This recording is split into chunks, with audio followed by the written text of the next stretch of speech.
Hey, youth. This is your girl, your friend, Tahiri Divine. You can find me on all my social sites as tahiridivine.com. My blog site is tahiridivine.com. I just said that. Also, I have a spiritual manifestation alchemy store online called Divinely Kissed Collection. So definitely join in there to get all your special magical manifestation tips and tools to help you with your practical spirituality and make your manifestations come quicker. But I just wanted to come live, guys. I haven't been on my YouTube in so long, so I'm just here. So I'm gonna start doing this often because really I don't like to okay, I do like to pre-record my videos and then edit them and have them, all clean and prepped and primed for you guys. But honestly, I just like coming on live. I like to do live, and I think that's how I'm gonna do most of my videos. If you guys catch it, you catch it. If not, always catch the replay because I'm gonna put it in here. But I'm just happy to be here. So let me give you guys an update or just talk, and whoever comes in, we come in.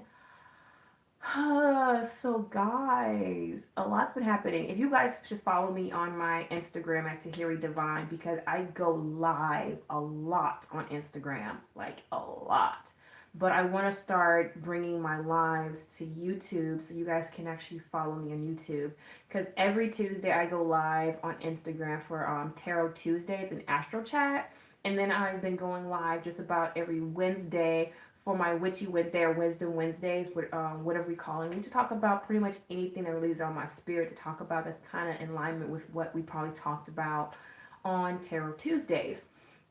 But definitely join me. That's where I am building my divine tribe, and I want to really bring the divine tribe here too on YouTube space and open that up to like, cause not everybody's on Instagram, but everybody has a Gmail just about, and so or everybody can get on YouTube, and so I want to integrate those spaces where we can build and connect.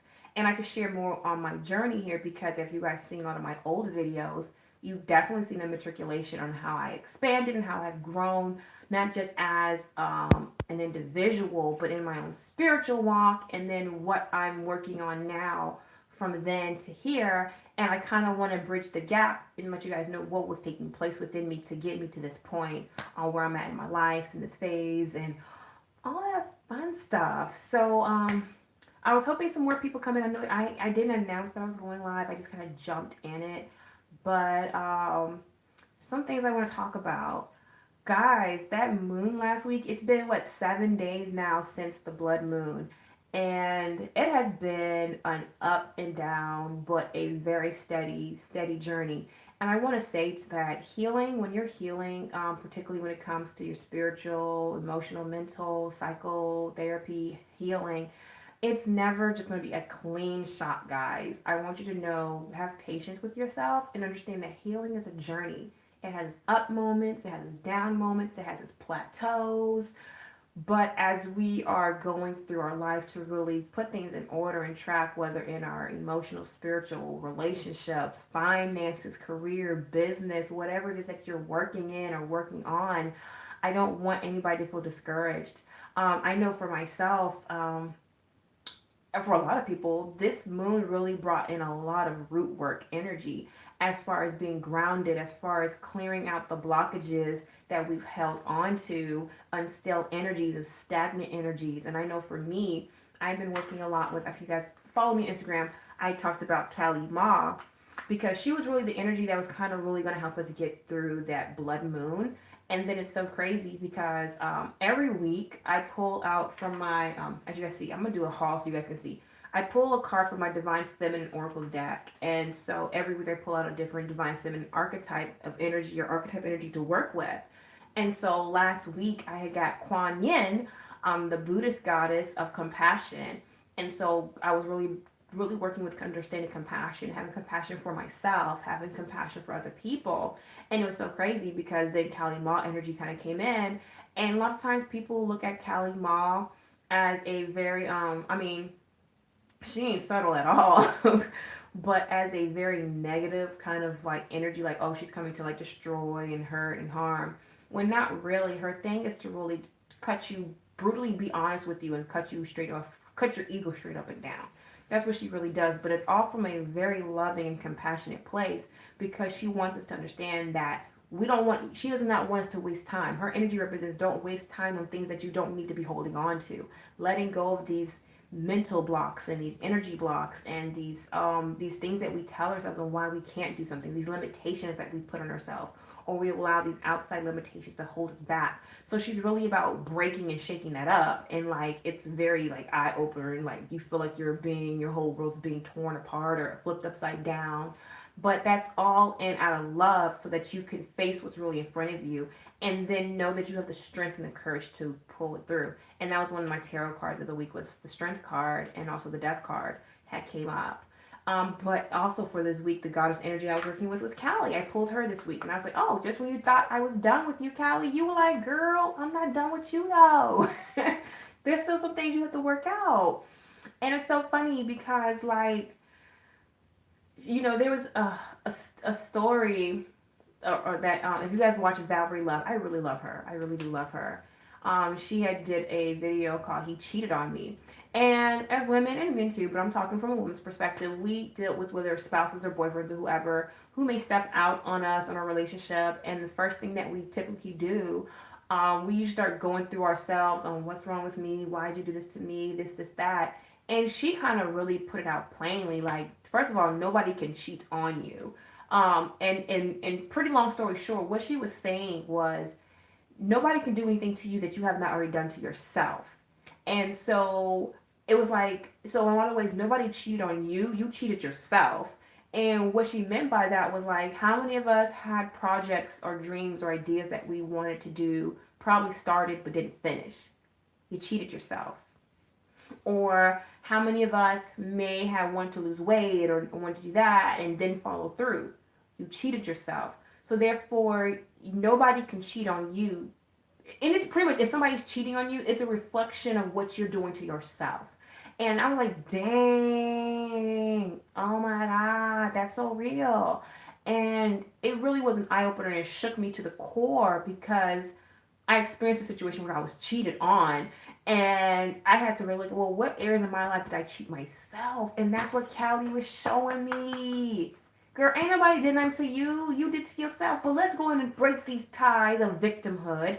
Let's go and break these ties of limitations that you put on yourself, that nobody put on you, but you put on yourself.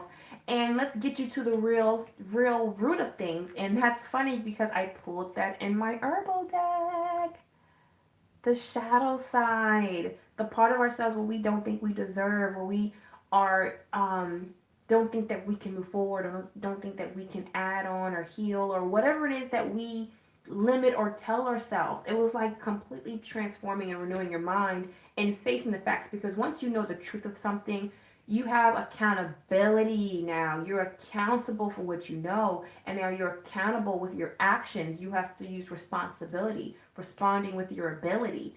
And so that was such an shaking grounds for me, because it made me look at the things in myself where, yeah, you came a long way. So pat yourself on the back for that. Like, don't trip up on that. But while we're in retrograde right now with Mars and Pluto and Saturn and Neptune and Mercury, and I think Uranus just went to retrograde, we are really being, like, I'm telling you, this is so divine. We're really being asked to do a lot of rewinding and looking back at ourselves, and not just the things of people, but ourselves, and like where areas in our life do we need to shake things up? Uranus and Taurus. What areas in my life do I need to be more hardworking and getting to the finish line?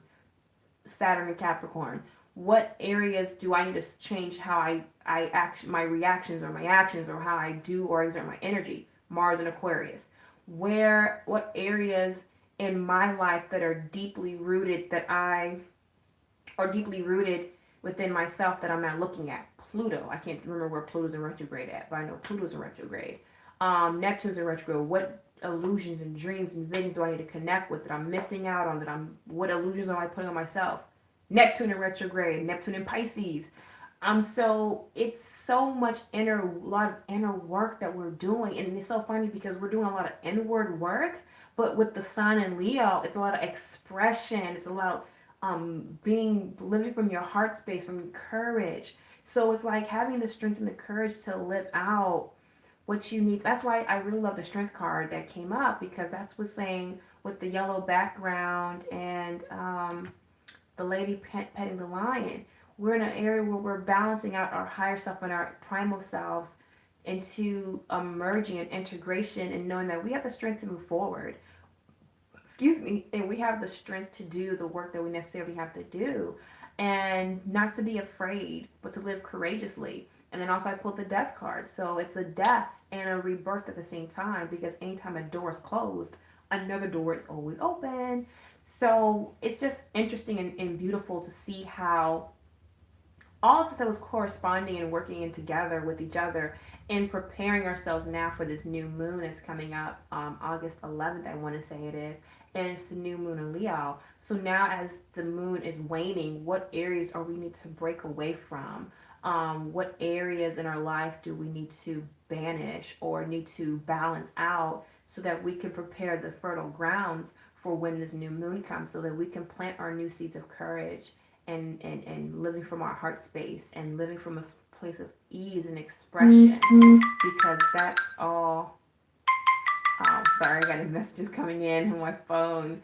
That's all about what Leo is about because Leo is about living from that. And so before we go into this Virgo of being practically putting it together, what areas in our lives do we need to focus and create and express? And that's so beautiful. I'm like, that's such a beautiful time that we're in right now, even though it's a lot of work because this also is a time that brings up a lot of anxiety because when you are facing that shadow side and facing these parts of ourselves that are not lovable or the parts of ourselves that we deem undesirable, it can bring on a lot of depression, especially if you're going through what I call a spiritual awakening. You feel like you're just being tossed by different sides and you don't know which way to go and which faith to believe or any of that. And so I really want to focus with you guys. If you guys follow me on my Instagram, please do because I talk a lot about grounding, how to ground yourself when you're going through these changes in your life and what you can focus on and what you can how what's some practical things you can do to help keep yourself grounded during the shifts in your life because I know for me when I was going through my awakening and I call it awakening, but I was coming to realizing that a lot of things weren't as I thought they were. It makes you feel unleveled, and then you're so if you're sensitive like I am to like energies like an empath, then not knowing which emotions or feelings are truly yours and which are from someone else and what's of this environment. So knowing how to really clear your space, clear your heart space, your mind space, so that you can be in a place of centeredness. That's really what it's about, being in a place of centeredness, getting centered with yourself, with God, with Earth, the universe, whatever you want to call, and being able to move forward and thrust yourself into this new territory that you're walking in. But first, before you can do that, you want to be definitely centered with yourself. So that's why I think shadow work is so important, and it allows you to integrate, like I said, both parts of yourself, and that's what really makes us the magician. Because I pulled the magician card. I guess please guys follow my Instagram. Tell my Instagram be litty. It be litty. But we really do definitely really delve deep into that, and we really talking about these aspects of how we can be the magician in our own life, and really move forward into truly seeing a manifestation of what it is and what it can be and what things can possibly turn out to be when you're aware of every side of yourself. So I think that's so beautiful. But I just wanted to come in Friday with you guys. It's late, but I just wanted to tune in briefly because I'm going to start doing more of my lives here. So I'm going to definitely start telling my Instagram crew to find me on YouTube where I'll keep these videos up and you guys can actually connect with me and do things like that. But that is it, guys. I just wanted to come briefly, nothing too long. But this is your girl, Tahiri Divine. Definitely follow me on Instagram as Tahiri Divine. I do have a Facebook page, Tahiri Divine Facebook page, and my blog site, which is where I go more into detail of different topics as well, and practical tools to help you up level your spiritual life. But thank you guys for tuning in. I love you guys. Talk to you later. Peace.